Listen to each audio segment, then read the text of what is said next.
আমাদের মানে জমি জমার বিষয়ে ডাকছি। তো আমাদের এটা 10 জনের বসি একটা বৈঠক করছিলাম। ওখানে অনেক লোকজন ছিল, গ্রামবাসী ছিল এবং মেম্বার ছিল। তো বৈঠকের পরে একটা মীমাংসা হয়েছিল। আমার চাচা আমাদের জমিনে একটা পাকার ঘর তুলছে। ওই ঘরটা ওনারা সারে নিয়ে যাবে, আমাদেরকে 70,000 টাকা দিতে হবে ওনাদের। তো উনি এই মীমাংসাটা হওয়ার পরে একটা মেম্বারের কাছে সবাই আমরা সাইন দিয়েছিলাম, ওনারাও সাইন দিয়েছিল। তো ওনারা সময় নিয়েছিল 3 মাস ঘর ভাঙ্গা, পাকার ঘর ভাঙ্গা। তারপরে ওনারা ঘরটা ভাঙে না। তারপরে 3 মাস গত হওয়ার পরে আবার 1.5 মাস বাড়ে নিয়েছি, তারপরেও ওনারা ঘরটা ভাঙতেছে না। এখন আমাদেরকে মামলা ঝামলার হুমকি দিতেছে। কে হুমকি দিচ্ছে? আমার চাচা শামসুল এবং ওনার ছেলে। এখন আমি চাই আমাদের জায়গা যেটা আমরা আমিন দিয়ে নাপছি, 10 জনে যেটা নাপি দিছে, আমরা ওই জায়গাটা চাই। আমার নাম মোহাম্মদ শাহাদত আলী। এটা পূর্ব 9 নং দামোদরপুর, পূর্ব ঝাড়পাড়া। আসলে ইনি আমার হচ্ছে জ্যাঠাতো ভাই, এবং এনার যে বিবাদী আছে শামসুল হক, তিনিও আমার চাচাতো ভাই। তো যাই হোক, এদের পারিবারিকভাবে জমি জমা নিয়ে অনেক দীর্ঘদিন ধরে একটা সমস্যা ছিল।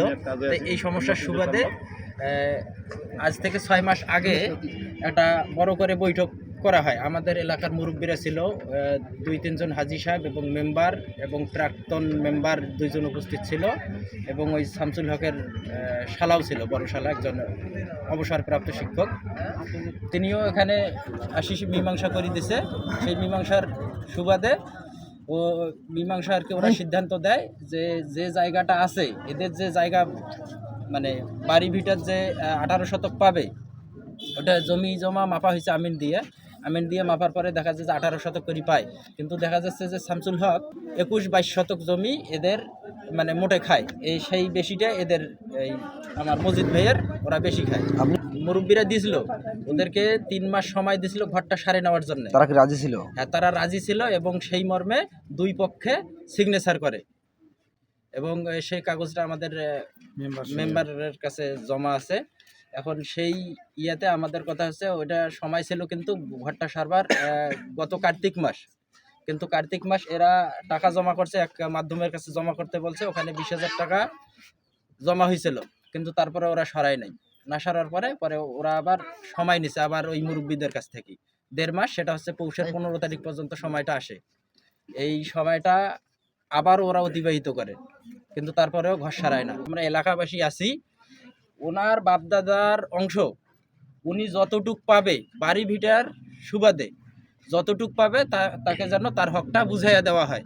তো বাড়ি ভিটার অংশ ইনি তো আমার কাছে কাগজও আছে, পৈতৃক সম্পত্তি হিসেবে ইনি ওখানে 21 শতক জমি পায়।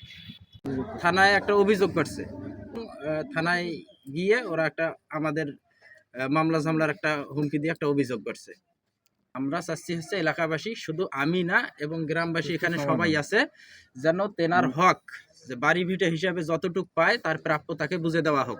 এটা আমার দেশবাসীর কাছে বিনীত অনুরোধ রইল। আমরা হট্টগোল চাই না।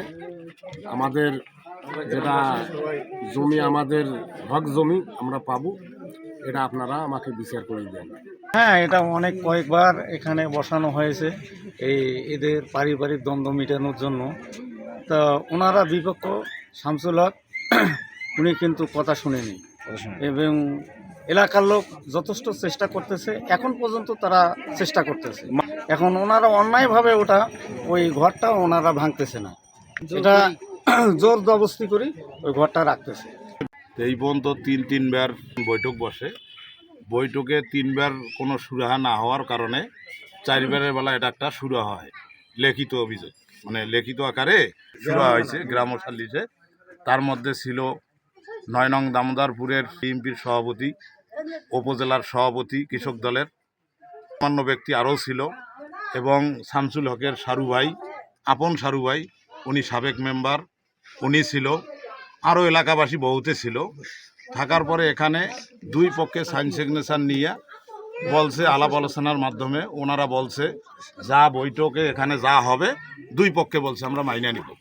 ওই হিসেবে তাদেরকে সমান সমান হিসেব করে 70,000 টাকা ঘর ভাঙার বাবদে 70,000 টাকা দেওয়ার আলাপ আলোচনা হয়। দ্বিতীয়তে জমিন মাপামাপি হয়, হওয়ার পরে তারা মানবে এরকম কথাবার্তা বলার পরে এখন তারা হঠাৎ করে বলতেছে যে আমরা এটা মানি না।